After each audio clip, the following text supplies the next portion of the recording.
नमस्कार, Shri Sai cable TV नेटवर्कच्या S7 news मध्ये मी हनुमंत भोसले आपलं स्वागत करतो। सर्वप्रथम पाहूयात आजच्या हेडलाईन्स। केज शहरात एक दिवसीय साहित्य संमेलन संपन्न। मुकुंद राजपंखे व दीपाताई क्षीरसागर यांची उपस्थिती। आंबा साखर कारखान्याची निवडणूक संपन्न। केज तालुक्यातील अनेक कार्यकर्त्यांचा शिवसेनेत प्रवेश। आमदार सौसंगीताताई ठोंबरे यांचा मकर संक्रांती निमित्त हळदी कुंकू व स्नेह मिलनाचा कार्यक्रम। श्री साई बाबा दिंडी यावर्षी निघणार आकर्षक रथातून। किल्ले धारूर येथे माजी मंत्री प्रकाशदादा सोळंके यांचा वाढदिवस विविध उपक्रमाने साजरा। आणि शिक्षक काँग्रेसच्या केज तालुका अध्यक्षपदी संभाजी अविनाशराव देशमुख यांची नियुक्ती। आणि आता पाहूया सविस्तर वृत्तांत। केज शहरात रविवारी विक्रम बाप्पा मुंडे यांच्या शिक्षण संस्थांच्या वतीने आयोजित केलेल्या एक दिवसीय साहित्य संमेलनात प्राध्यापक डॉक्टर विश्वनाथराव कराड साहित्य नगरीमध्ये पार पडला। सकाळी भव्य ग्रंथ दिंडी शहरातून निघाली होती। या दिंडीसोबत पालखीसोबत भजनी मंडळ, विद्यार्थी व नागरिक मोठ्या संख्येने सहभागी झाले होते। यानंतर सकाळी 11 वाजता उद्घाटन सोहळा पार पडला। त्यानंतर दुपारी परिसंवाद व कवी संमेलनही पार पडलं। त्यानंतर सायंकाळी विद्यार्थ्यांचे सांस्कृतिक कार्यक्रम आयोजित करण्यात आले होते।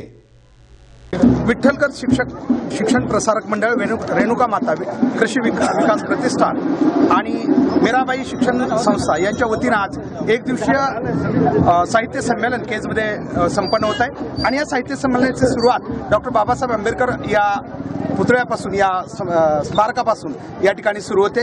ग्रंथ दिंडी या ठिकाणी या डॉक्टर बाबासाहेब आंबेडकर चौकातून पुढे रवाना होते आणि या साहित्य संमेलनाची सुरुवात इथून सुरुवात झालेली। या ठिकाणून मार्गस्थ होणार आहे केज विद्यार्थी राहतील, त्यानंतर डीएड, बीएड, एमएड चे विद्यार्थी राहतील। पाठीमागे होत आहे बरगतचे कार्यक्रम त्या ठिकाणी होणार आहे।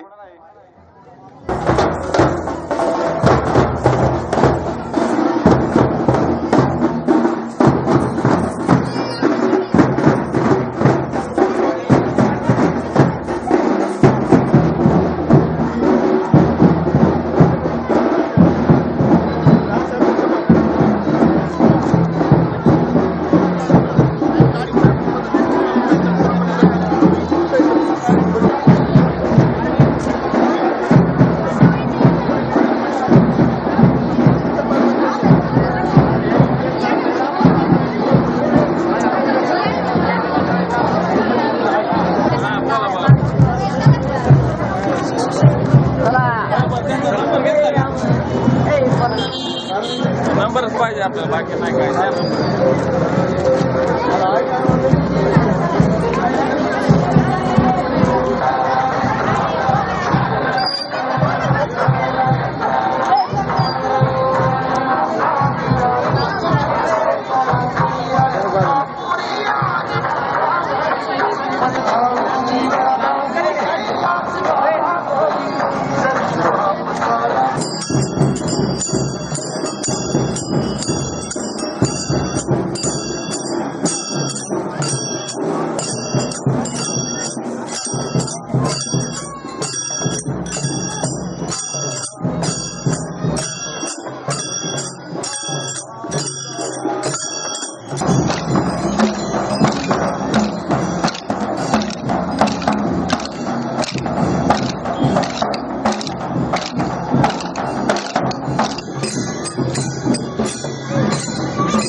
आपल्या सोबत आहेत आयोजक म्हणून आपण त्यांची प्रतिक्रिया आपण जे आज साहित्य संमेलन होत आहे नेमकं या साहित्य संमेलन कशा प्रकारे आयोजित करण्यात आलं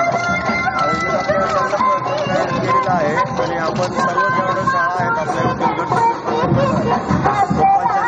आपण सर्वजण बोलवलेले आहेत आणि आपण सर्वजण मिळून हे प्रोग्राम केलेला चांगला प्रोग्राम केलेला आहे आणि सर्वांनी त्याचा लाभ घ्यावा अशी मी सर्वांना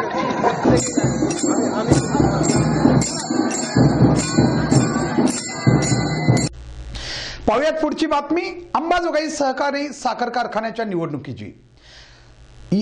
अंबाजोगाई सहकारी साखर कारखान्याच्या निवडणुकीसाठी रविवारी मतदान पार पडलं। कारखान्याचे एकूण 18,914 सभासद आहेत।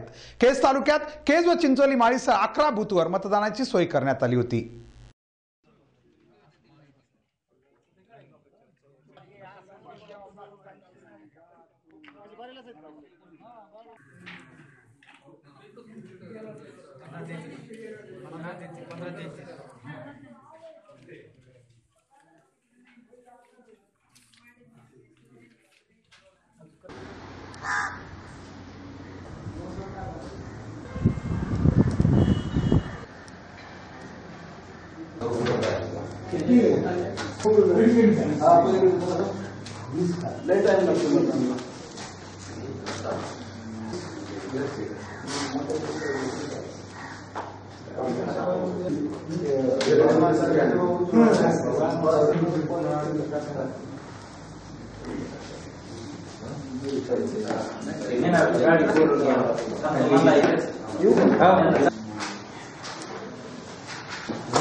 यानंतर पाहुयात राजकीय बातमी।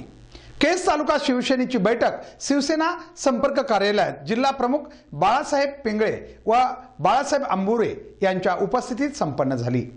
केज तालुक्यातील विविध पक्षातील अनेक कार्यकर्त्यांनी शिवसेनेत यावेळी प्रवेश केला। यावेळी तालुका प्रमुख रत्नाकर शिंदे यांच्यासह तालुक्यातील अनेक कार्यकर्ते उपस्थित होते।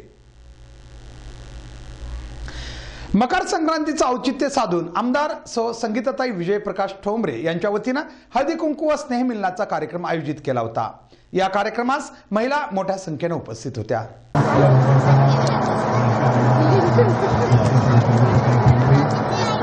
अंबाजोगाई तालुक्यातनं आलेल्या सर्व आमच्या कर्तृत्वान महिलांचं मी या ठिकाणी मनपूर्वक स्वागत करतो। चला तुम्ही आले सिंधुमाई सपकाळ यांच्या समोर मी सादर केलं होतं आणि माईंनी खरंच मला सर्व महिलांनी माईंसाठी एकदा जोरदार टाळ्या झाल्या पाहिजे। परंतु या एका विदर्भातील एका कवींनी लिहिलेलं हे गीत आहे आणि ते गीत मी इकडे मी सादर करतो आहे आणि हे गीत सादर करत असताना बीड जिल्हा परिषदेच्या सन्माननीय सदस्या सौ उषा काकू आत्ता आल्या। मी बीड जिल्हा परिषदेच्या सदस्या सौ उषा काकू मुंडे यांचंही मनपूर्वक स्वागत करतो।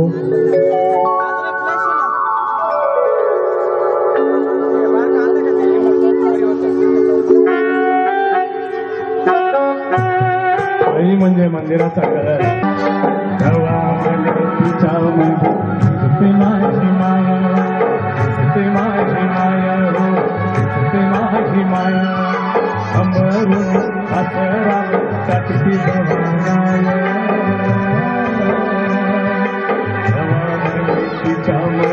मध्ये माझी माया माझी माया हो माझी माया अमरून मासराले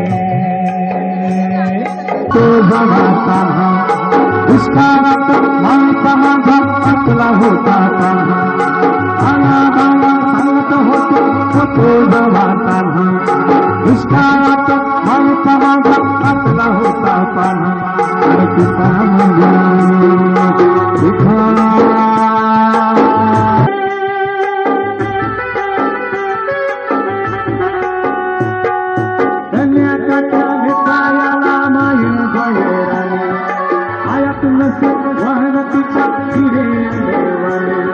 सर्वप्रथम मी केज विधानसभा मतदारसंघाचे लोकप्रतिनिधी म्हणून या भागातील सर्व महिलांना मकर संक्रांतीच्या हार्दिक शुभेच्छा देते.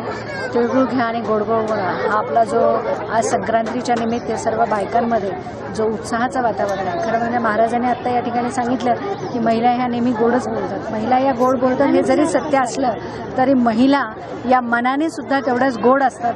म्हणूनच ते गोडवा सगळीकडे वाटू शकतात किंवा सगळीकडे पसरवू शकतात. त्यामुळे महिलांना हे नेहमीच आता आम्ही आपण असं ऐकत आलो की एखाद्या यशस्वी पुरुषाच्या मागे हे नेहमी एक महिला असते. पण ज्यावेळेला आम्ही सगळ्या इथं आता कर्तृत्ववान महिला उभ्या आहेत त्यावेळेला आम्हाला सांगताना अतिशय सार्थ अभिमान वाटतो की ज्या पद्धतीने प्रत्येक पुरुषाच्या मागे एक स्त्री असते तसंच प्रत्येक यशस्वी स्त्रीच्या मागे सुद्धा एक पुरुष खंबीरपणे उभा असतो आणि त्याच्यामुळेच आज आम्ही या ठिकाणी एवढ्या सक्षम पद्धतीने काम करू शकतो. याच्यामध्ये आमच्या सगळ्यांचे आपापल्या पतींचे त्याच्यामध्ये खूप मोलाचे सहभाग असतात आणि त्यामुळे आम्ही अतिशय सक्षम पद्धतीने हे काम करू शकतो. मी या भागाची लोकप्रतिनिधी म्हणून आज या संक्रांतीच्या निमित्ताने मनापासून माझ्या भगिनींना हार्दिक शुभेच्छा देईल आणि येणाऱ्या काळामध्ये त्यांनी सुद्धा आपल्या परीने सगळ्यांनीच एखाद्या चांगल्या कामासाठी आपले पाऊल उचलून आपला सुद्धा यशाचा वाटा हा आपल्या देशाच्या प्रगतीमध्ये द्यावा एवढीच विनंती करते. प्रतिवर्षाप्रमाणे आंबा साखर कारखाना इथून निघणारी शिर्डी साईबाबा दिंडी यावर्षी 22 जानेवारी रोजी निघणार आहे. यावर्षी या दिंडीत पालखीसाठी अत्यंत आकर्षक रथाचा सहभाग राहणार आहे. दिंडीत सहभागी होण्यासाठी हा रथ 14 जानेवारी रोजी केजहून अंबेजोगाईकडे कारखान्याकडे रवाना होत असताना केजमधील साई भक्तांनी मनोभावे दर्शन घेतलं.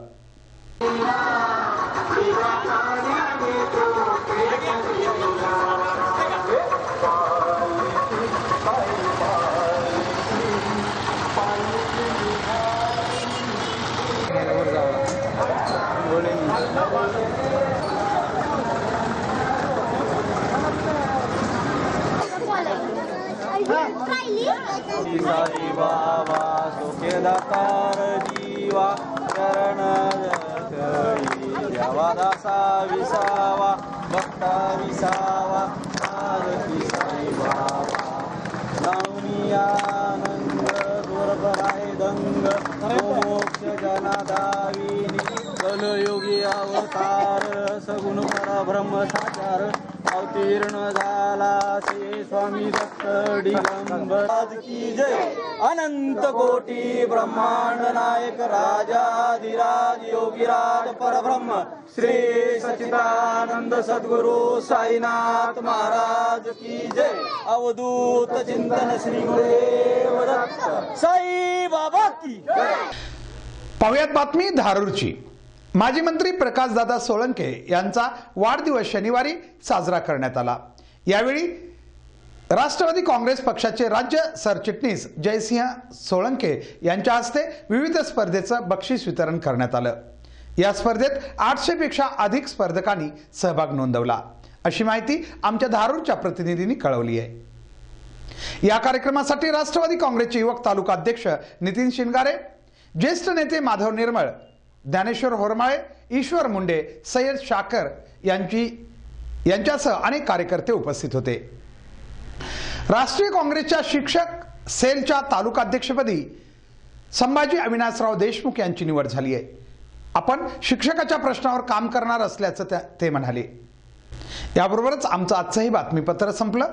आपले शहर व आपल्या परिसरातील ताज्या घडामोडीसाठी आपण पाहत राहा आपलं घरचं हक्काचं चॅनल S7 न्यूज. आता दररोज रात्री 9 व 10 वाजता आणि पुनर्प्रसारण दुसऱ्या दिवशी सकाळी 7:30 व 10 वाजता आणि पुन्हा दुपारी 2 वाजता आपल्या साई केबल टीव्ही नेटवर्कच्या S7 न्यूज मध्ये. आपण पाहत राहा S7 न्यूज. तोपर्यंत नमस्कार.